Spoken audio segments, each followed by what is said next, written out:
Mr. Robot is a TV show created by Sam Esmail. It aired on the USA Network from 2015 to 2019.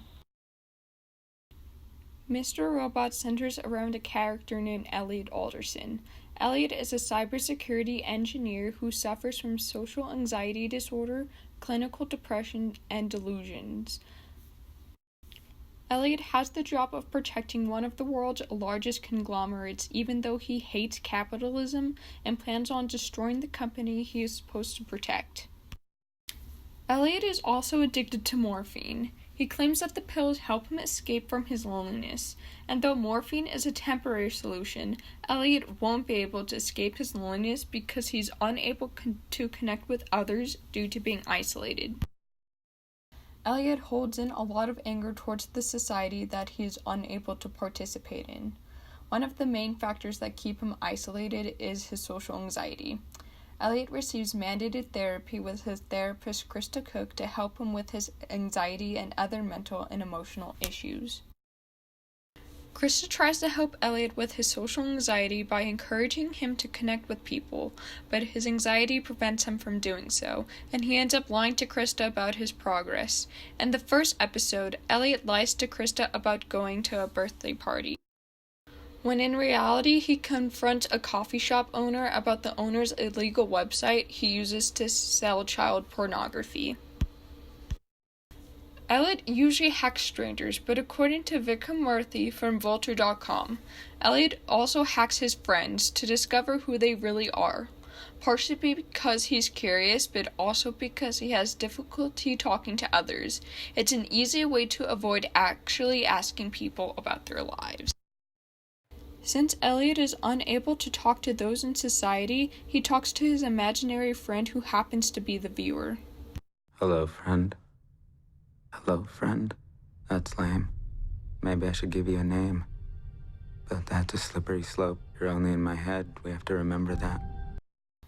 Bill Watterson, who is the creator of the Calvin and Hobbes comics, once stated in an interview with the Comics Journal that when you make up an imaginary friend, you would have somebody to agree with you, not to argue with you.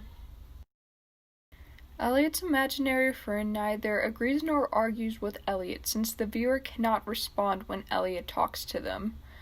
Since Elliot's imaginary friend cannot fulfill its supposed purpose, it can be alluded to that Elliot created an imaginary person just so he can have someone to talk to in his isolation. Though the viewer knows that they are just a character inside Elliot's head, it is unknown that the character of Mr. Robot only exists in Elliot's head as well.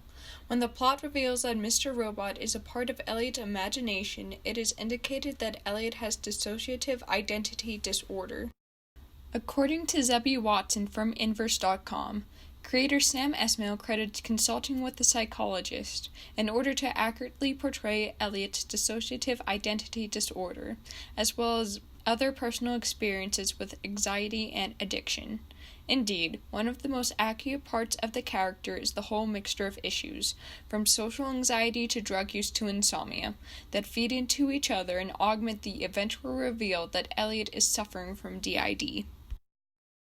Though Elliot suffers from various mental illnesses, he still manages to take down the world's largest conglomerate, E Corp, aka Evil Corp, and erases all debt in the process. E Corp, the largest conglomerate in the world. They're so big, they're literally everywhere. A perfect monster of modern society. The E might as well stand for evil. And all of life's necessities. In fact, after a thorough intensive self-reprogramming, that's all my mind hears, sees, or reads when they pop up in my world. We have to offer. Together, we can change the world with Evil Corp. According to Noah Berlatsky from Pacific Standard Magazine, it's up to Elliot to take down Evil Corp. He plans to do this by hacking its computers and destroying its credit records. In doing so, he will free the population from consumer debt, student debt, and every other kind of debt, bringing the capitalist economy to its knees. Eliot's hate for capitalism is another reason why he isolates himself from the rest of society. According to Grossberg, capitalist ideology needs to have people believe that anyone can be economically successful who is willing to apply himself or herself. People who fail must have something wrong with them. Capitalism is a dominant ideology that is accepted by most, and people who go against it, such as Eliot and the rest of F society, end up feeling isolated because they have a different point of view than the majority of people in society. Due to being isolated by mental illness and his hate for capitalism, Eliot tries to escape his loneliness by taking morphine. Though it is destructive, it is a route that many people take. According to Carol Bennett from the Huffington Post, addiction often starts from feeling lonely or depressed. Turning to drugs or alcohol often appears as the easiest, though most damaging, fix one can turn to in an effort to take away that emotional pain. In order to prevent himself from becoming completely addicted to morphine, Eliot limits his daily dosage and uses Suboxone to help with withdrawals. Eliot gets both the morphine and Suboxone from his drug-dealing neighbor Sheila Nico, who Eliot sleeps with from time to time. Even though this relationship is destructive, Sheila's presence in Eliot's life may not be entirely bad. According to Alex McLevy from the AV Club, Sheila is a surprisingly affable presence, and it suggests that maybe Eliot's alienation from society isn't as all-encompassing as he makes it sound. Unfortunately, Sheila is killed later in the season, which affects Eliot in a very negative manner.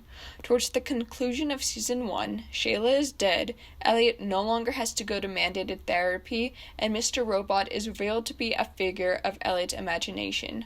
All these factors cause Eliot to become more isolated than ever, and therefore even more focused on executing the hack that will take down Evil Corp. Mr. Robot shows that it is possible to become isolated in today's society, even though technology has made it so easy to connect.